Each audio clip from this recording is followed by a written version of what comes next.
I'd like to welcome you to Twangy Reads tonight. The story that we're going to read is Mary's Child. A woodcutter and his wife lived at the edge of a large forest. They had only one child, a little girl of 3, but they were so poor they no longer had their daily bread, and they didn't know what they would give her to eat. One day the woodcutter, heavy with care, went out into the forest to work, and suddenly, while he was cutting wood, a tall, beautiful woman stood before him. On her head she wore a crown of shining stars, and she said to him, "I am the Virgin Mary, the Christ child's mother. You are poor and needy. Bring me your child. I shall take her with me and be her mother and care for her." The woodcutter did her bidding. He went and got his child and entrusted her to the Virgin Mary, who took her up to heaven with her. There the child lived well. She ate cakes and drank sweet milk. Her clothes were of gold, and the angel children played with her. One day, when she was 14, the Virgin Mary called her and said, "Dear child, I'm going on a long journey. Here I am giving you the 13 keys to the 13 doors of the kingdom of heaven for safekeeping. You may open 12 of them and look at the wonders inside, but the 13th, which this little key unlocks, is forbidden you. Take care not to open it. If you do, you will be unhappy." The girl promised to obey, and when the Virgin Mary had gone, she began to inspect the rooms of the kingdom of heaven. Each day she opened one of them until she had opened all 12, and each one set an apostle surrounded by great splendor. She delighted in all the glory and magnificence, and so did the little angel children who always went with her. Now only the forbidden door was left, and she was ever so eager to know what was hidden behind it. She said to the angel children, "I won't open it at all the way, and I won't go in. I'll just barely open it so we can see a little something through the crack." "Oh no," said the angel children, "that would be a sin." The Virgin Mary forbade it, and something terrible might happen. Then she said nothing more, but the desire in her heart refused to be still. It pecked and gnawed and left no peace. One day, when the angel children had gone out, she thought, "Now I am all alone. I could take a look. No one will ever know if I do." She picked out the key, and when she had it in her hand, she put it in the lock, and when she had put it in, she turned it. The door sprang open, and there sat the Holy Trinity in fire and radiance. She stood there for a while, marveling at what she saw, and then she touched her fingers ever so slightly to the light, and her whole finger turned gold. Seized with a great fear, she slammed the door and ran away. No matter what she did, her fear wouldn't stop, and her heart pounded and wouldn't calm down. She washed and scrubbed, but the gold stuck to her finger and wouldn't go away. It wasn't long before the Virgin Mary came back from her journey. She called the little girl and asked her to give back the keys of heaven. As the little girl handed her the keys, the Virgin Mary looked into her eyes and asked, "Did you open the 13th door?" "No," she said. The Virgin Mary laid her hand on the girl's heart and felt how it was pounding and pounding. And then she knew she had disobeyed her command and opened the door. She asked again, "You really didn't?" "No," said the girl for the second time. Then the Virgin Mary saw her finger, which had been turned to gold when it touched the heavenly fire. She knew the girl had sinned and asked a third time, "You didn't?" "No," the girl said the third time. Then the Virgin Mary said, "You've disobeyed me, And what's more, you've lied. You are no longer worthy to be in heaven." Then the girl sank into a deep sleep, and when she awoke, she was back on earth, lying in a clearing in the woods. She wanted to cry out, but she couldn't make a sound. She jumped up and wanted to run away, but whichever way she turned, the way was blocked by dense, thorny thickets, and she couldn't break them. In the clearing where she was imprisoned, there was an old hollow tree, and that was where she had to make her home. When night came, she crawled inside and slept, and when it rained and stormed, she found shelter there.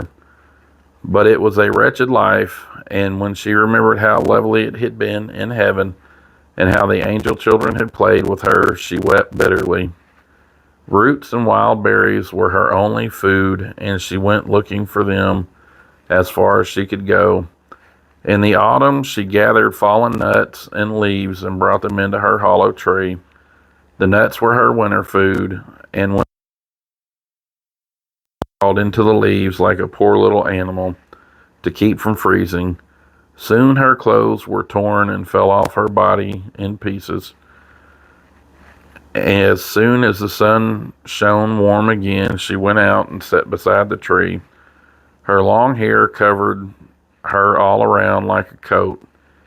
Year after year, she sat there and felt the hardship and misery of the world. One day, when the leaves were fresh and green again, the king of the country went hunting in the forest. He was chasing a deer, and because the deer had fled into the thicket surrounding the clearing, he got down off his horse, parted the brambles, and hacked out a path for himself with a sword. When at last he made his way through, he saw a beautiful girl sitting under the tree, covered to the tips of her toes by golden hair. He stopped and looked at her with amazement, and then he spoke to her, saying, "Who are you? Why are you sitting here in the wilderness?" But she didn't answer, for she couldn't open her mouth. The king spoke again, "Will you come with me to my place?" At that she nodded her head a little.